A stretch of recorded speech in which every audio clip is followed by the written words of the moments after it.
Pria itu hanya menemukan sebuah gua tersembunyi. Namun tanpa diduga, ia menemukan kekayaan yang tidak akan habis hingga 7 turunan. Ia hampir tidak bisa mempercayai matanya sendiri. Dengan kedua tangannya, ia meraup koin-koin emas yang melimpah. Melihatnya merosot jatuh dari sela-sela jarinya. Denting logam yang jernih itu terdengar bagaikan sebuah simfoni. Sudut bibirnya tak henti-hentinya terangkat dengan liar. Namun kegembiraan yang luar biasa ini tidak bertahan lama. Pria itu tiba-tiba menangis terseduh-seduh.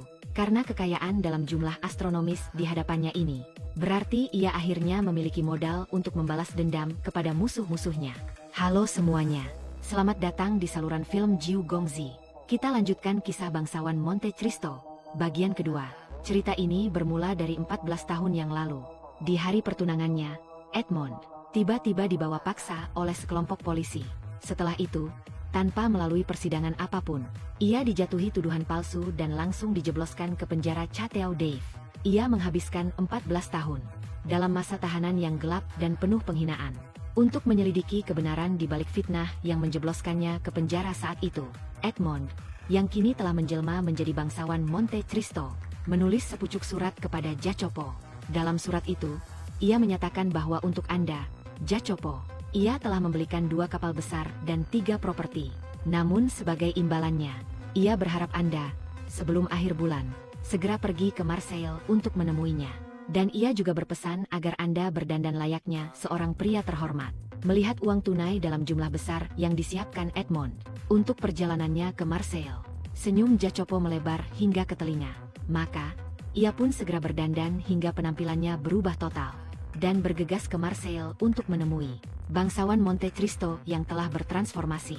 Begitu mereka berdua duduk, Jacopo langsung bertanya dengan penuh rasa ingin tahu, "Dari mana Anda mendapatkan semua uang ini, Edmond?" Namun, Edmond hanya menjawab dengan singkat, bahwa ia telah mewarisi harta peninggalan yang sangat besar. Kemudian, tiba-tiba nada bicaranya berubah menjadi serius. Dengan sungguh-sungguh, ia mulai menceritakan penderitaan tragisnya selama 14 tahun di penjara karena fitnah, serta bagaimana pada tahun pertama ia di penjara, ia secara tidak masuk akal dinyatakan telah meninggal dunia, karena identitas Edmond yang khusus membuatnya sulit untuk muncul di depan umum. Maka ia perlu mempekerjakan Jacopo untuk membantunya mengungkap kebenaran. "Setelah saya menemukan kebenarannya, saya akan menghukum orang-orang yang telah menjebloskan saya ke penjara." Maka Jacopo pergi ke kantor polisi untuk memeriksa arsip. Namun, karena ia buta huruf, ia sama sekali tidak bisa memahami isi dari arsip tersebut. Terlebih lagi, Villefort, jaksa yang dulu memfitnah Edmond, sudah lama tidak bekerja di sana lagi.